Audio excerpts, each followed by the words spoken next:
It's Helix Sports Time, and I'm here to tell you the dirtiest players from every NFL team, ranked 32-1. Chargers, Sean Merriman. Merriman was a juicer, and like any juicer, he was kind of a psycho. While his psychotic play style struck fear in other players, he surprisingly didn't have that many penalties, fines, or dirty plays, mostly just accusations. Bills, Matt Milano. Milano has a little too much fun tackling and sometimes forgets to stop at the whistle. His worst play was probably when he shoved Tua after he'd obviously thrown the ball, which caused him to have a concussion, and the poor guy doesn't need any more of those. Rams, Deacon Jones. Jones is an NFL legend who pioneered the term sack, but one of his go-to moves was to literally slap the other player in the face and run by them. It's smart, it wasn't against the rules at the time, but it was still kind of a cheap shot. Vikings, Jared Allen. Allen is another kind of crazy player, but in a good way. His 130-plus sack Hall of Fame career attests to that, but at times it went a little too far, like the time he waited after the whistle to take out Matt Schaub's knee. Falcons, Will Svitek. The Falcons have a pretty clean history, except for a tainted 2011 season where their offensive line was notorious for diving at defenders' knees. They even had Ndamukong Suh call them dirty. It's hard to point at one main guy, so Svitek takes the fall as the leader of the group.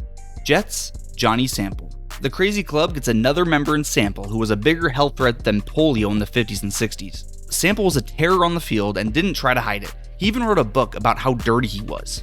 Ravens, Ray Lewis. Ray Lewis just might be club president. The quintessential old school linebacker, Lewis was an absolute terror to receivers crossing the middle, or any other part of the field. He made every ounce of his 240 pounds felt with every concussion-threatening hit. Browns, TJ Ward. Speaking of causing concussions, Ward wasted no time in earning the Dirty Badge with a terrible hit on Bengals' Jordan Shipley during his rookie season. But he did more than try to take other players' heads off. He also tore Rob Gronkowski's ACL and MCL in 2013, and then came back and tried to finish the job the next year. Cowboys, Roy Williams. Roy Williams, aka the godfather of the horse collar tackle. Yeah, Williams had a bad habit of dragging players down from behind. But to his credit, it technically wasn't illegal until he started injuring other players. While video evidence is limited, he reportedly hurt 4 players in 2004. And you see this clip here? That's him committing a horse collar tackle on Donovan McNabb in 2005, after they made it illegal. Jaguars, Jason Babin. Babin's dirty reputation took place over 12 years with 9 different teams and enough fines to feed a small village. His dirty list includes diving at Philip Rivers' knee, trying to murder Brandon Weeden on a late hit, diving at Ryan Fitzpatrick's head after he threw the ball, and ripping out Andre Ellington's hair. Giants, Odell Beckham Jr., and Panthers, Josh Norman. These two are inseparable on the field and on this list. One of the biggest stories of the 2015 season was OBJ and Norman's 5-round MMA fight. OBJ sure looked more guilty than Norman, and it's a mystery why he didn't get ejected. But both of these guys did bad things outside of this fight, like the time Norman punched Adam Thielen in the back. Commanders, Brandon Merriweather. Merriweather is your classic concussion-inducing headhunter. He received multiple fines throughout the years, but when he got suspended, Merriweather had a change of heart, or wanted to protect his wallet, and announced that he would be hunting ACLs instead.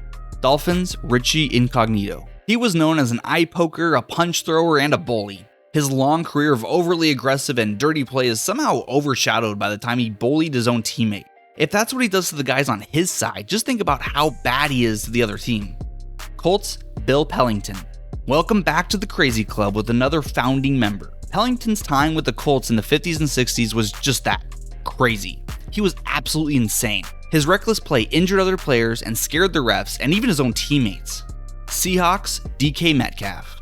Metcalf's career is littered with dirty plays, which include cheap shots on Ahkello Witherspoon, Cam Taylor-Britt, and several on Marshawn Lattimore. He also body slammed Fred Warner and caused a brawl on the field.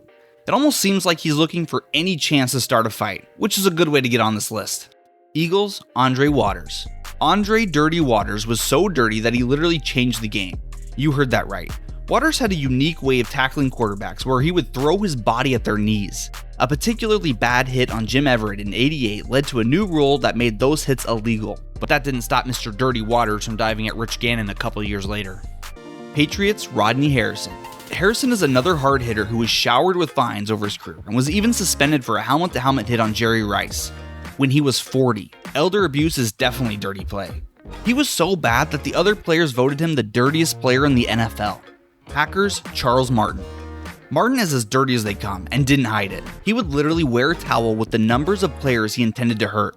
His hit list at one time included Bears quarterback Jim McMahon, who he successfully took out with a body slam that ended his season. Texans Azeez Al-Shaair, the newest team in the NFL and the newest member of the dirtiest players list. Al-Shaair had a number of dirty plays in 2024, including the time he punched a bear after he shoved Caleb Williams out of bounds. Oh, and he also knocked out Trevor Lawrence after he slid, so I guess that counts too. Buccaneers Deshaun Goldson. Goldson was a terrible headhunter during his 6 years in San Francisco, but he pushed it even further in his first year in Tampa when he received 3 separate fines for helmet-to-helmet hits and a suspension in one season. Chiefs Bernard Pollard. For all the credit Eli Manning gets for preventing Brady from getting more rings, we should really be thanking Pollard. Not only was Pollard the one who tore Brady's ACL in 2008, the year after their undefeated season, he was also responsible for causing a season-ending injury to Wes Welker in 2009. And he injured Gronk in the 2011 AFC Championship game, right before they lost their second Super Bowl to the Giants. Before we hit the top 10, this would be a great time to subscribe. Saints Jonathan Vilma. Vilma's probably the most controversial player here, as we don't actually know if he was dirty or not.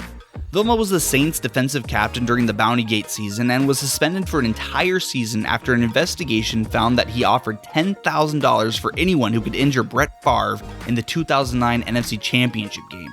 But the suspension was actually lifted after the league later determined there wasn't enough information. Regardless of what really happened, Karma got the last laugh as a lingering knee injury forced him to retire before playing another game. Bears Dick Butkus. The crazy club is back. Butkus was a hard-hitting, intense linebacker for the Bears in the 60s and 70s, and while he was aggressive during each play, he had a reputation for biting, punching, and poking other players in the eyes whenever they were in a pile. Steelers Mean Joe Green. You don't earn a nickname like Mean Joe for nothing. Green was vicious during his Hall of Fame career. His dirty play included threatening, spitting on, punching, and kicking players in the nuts. Titans Albert Haynesworth. Haynesworth had already been known as a reckless, dangerous player, but in 2006, he committed one of the dirtiest plays in NFL history when he stomped on the helmetless head of Andre Gerard, earning himself a 5-game suspension and the reputation of being one of the dirtiest players ever. Cardinals Conrad Dobler. Dobler was your classic punching, spitting, and biting dirty player of the 70s. They just don't make them like they used to.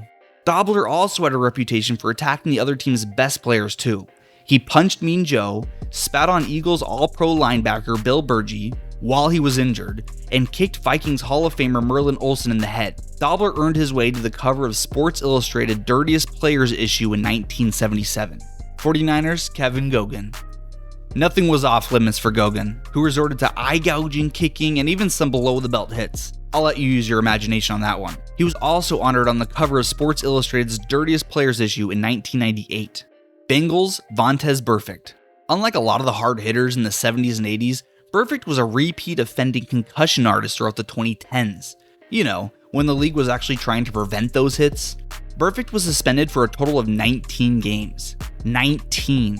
His long list of dirty plays include taking out Marcel Bennett's knee when he didn't even have the ball, grabbing and twisting Cam Newton's ankle, and giving Antonio Brown CTE. Raiders Jack Tatum. You know you're bad when you're the dirtiest player in Raiders history. They've got enough guys to fill their own list, but putting Tatum here is an easy choice when he literally broke a man's spine. Yeah, he hit Patriots receiver Darnell Stingley so hard that he became a quadriplegic. No wonder he was nicknamed the Assassin. Lions Ndamukong Suh. What's worse than breaking a player's back? That's easy, it's Suh. His decade of terror included assaulting Evan Dietrich Smith's head and stomping on his arm, kicking Matt Schaub in the nuts, taking out John Sullivan's knee on a blindside block, stomping on Aaron Rodgers' leg, kicking Alfred Morris's helmet off his head, choking Ryan Mallett, and so much more. Broncos Bill Romanowski. Romanowski is as bad as it gets, and just like Suh, he has a long list spanning his whole 16-year, 4-team career. Some of his worst moments include kicking Larry Centers in the head multiple times, breaking Kerry Collins' jaw, spitting in J.J. Stokes' face, dislocating Shannon Sharp's elbow, and he allegedly grabbed and snapped Dave Maggott's finger. If anything, Romanowski would probably get kicked out of the crazy club. For being too crazy. So there you have it. Those are the dirtiest players from every NFL team. Was there someone I missed? Let me know in the comments and subscribe for more NFL videos.